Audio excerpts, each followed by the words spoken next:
Hello children. Today let us learn what homophones and homonyms are.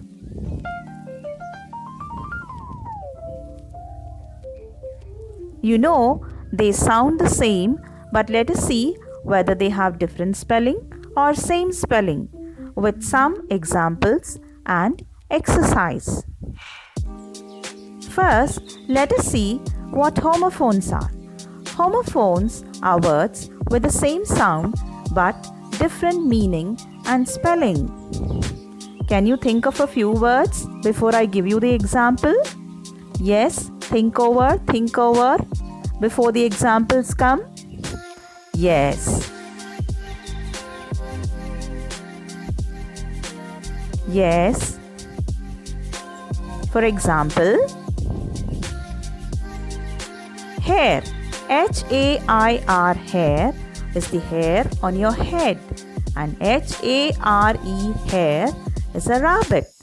So both sound hair, but the spelling is different and the meaning is totally different. Did you see that? Now the next one. Meet, M-E-E-T, meet is meeting someone. Meeting your friend, meeting your relative, meeting your teacher. And another meat, M-E-A-T, meat, is the flesh of animals which is eaten as food.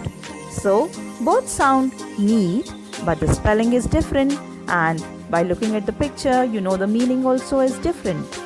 The next one is sail. S-A-I-L, sail is the sail of a ship which helps it to move.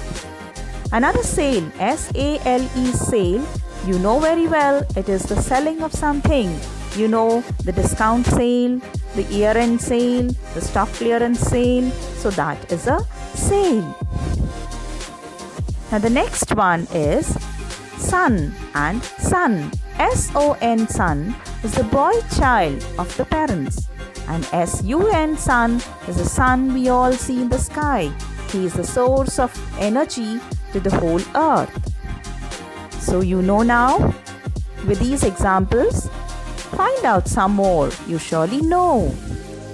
Now let us see what are homonyms. Homonyms are words with the same spelling and sound but different meaning. Now what is this? Same spelling, same sound and different meaning? Let us see. You surely know some words, but when you look at the examples, you will really know what is the meaning. For example, right, R-I-G-H-T, right, is used in two senses. One meaning is the correct way, right way. Another one is the direction, go to the right.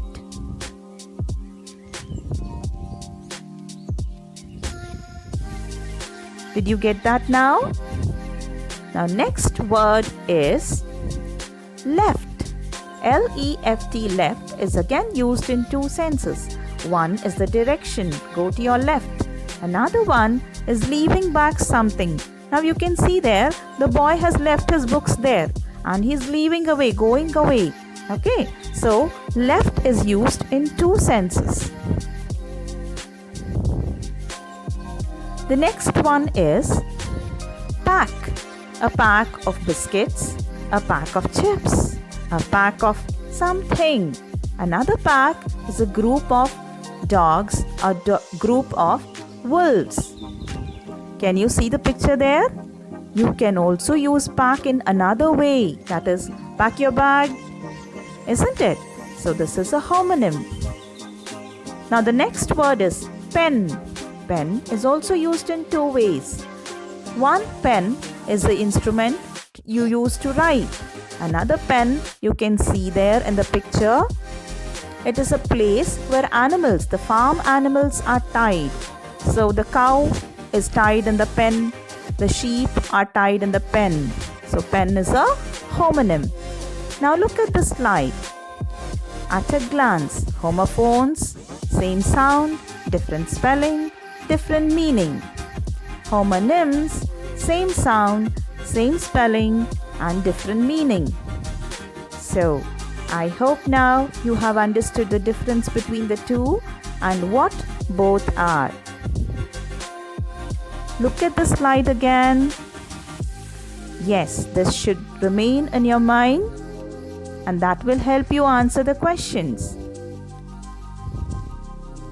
So now you know what homophones and homonyms are. You can make your own list and write down in the notebook. You can very well discuss it with your friends and also your parents. Now all the lovely ones of grade 4, let us do the grammar exercise in your Go Grammar book. Go to page number 8, the C main, homophones and homonyms. Are you ready with your pencil? Let's start writing.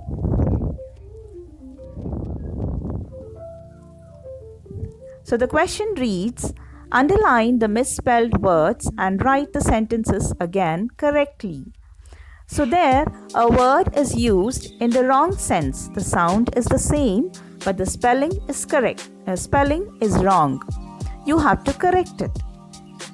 So now let's see. In the example it's given, we won the race. So in the question, O-N-E is given, which is wrongly spelled. The correct spelling is W-O-N. The same way, look at the first one. Are you in pain? P-A-N-E, pain means the part of the window. So should we use that here? No. You have to use the hurt or the wound or the suffering that you're having. That is P-A-I-N, pain. So the sentence is, are you in pain? P-A-I-N, pain. The same way, go to the next one. H-O-L-E, hole. You know what's the meaning of the hole? A cut in the pizza. So is it a cut there? No, it is whole pizza, means one full pizza. Are you going to eat one full pizza? D, the third one, D-E-A-R, dear, means a loved one. What should you use here? D-E-E-R, deer, that is a wild animal. The fourth one, K-N-E-A-D, knead, means mixing the flour and water and making it into dough, what your mother does for chapatis or puris. But here, what we need is N-E-E-D, need. Oh, I'm using it already in the sentence. So, you need the book. Will you need this book? Next, number 5.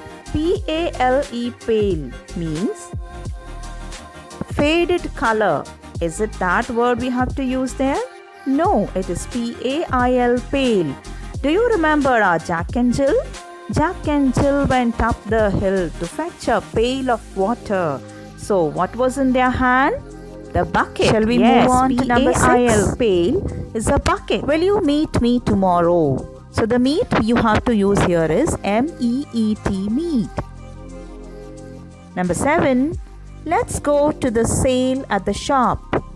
So, which sale are you going to use here? Yes, S-A-L-E, sale. Number 8. At what hour will the train come?